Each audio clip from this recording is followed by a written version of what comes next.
maisha ni Bwana mwenyewe. Kiroto kia Diana Chepkemoi gia gutiriha kothi yake ya urutani thukuru-ini wa University wa Meru nigikuhinga ona thengia ya morito mathina na minyamariko mingi iria akoretwo akigerera ari bururi wa ugeni.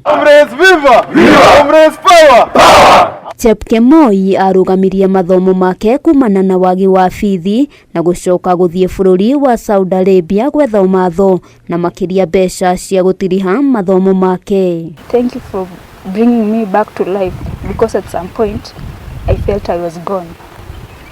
Thank you so much.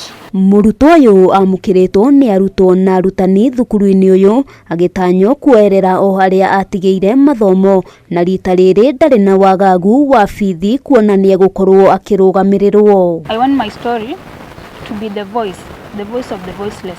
There are so many people suffering. There are so many girls out there who don't have the voice. And since God has blessed my voice to be heard, my story to be heard, my story has touched so many. I want through my story, other people get help. And I also want to appreciate my dear students.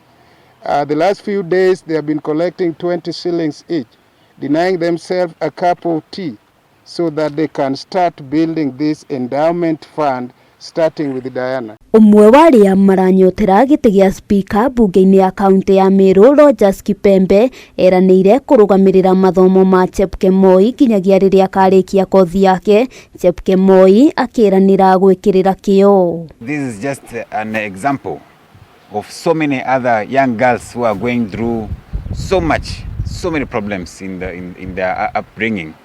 So we request people of goodwill to come and help other Dianas who are in the society. Murutwo uyu acokire guku bururi-ini Kiumia kihituku tariki 7 mweri-ini uyu thutha wa gukorwo akinyaririkira bururi wa Saudi Arabia ari moko-ini moria uramwandikite wira kuria honokirio ni andu a wendi mwega. Handu-ini ha Kameme TV ritwa riakwa ni Wambui wa Njuguna.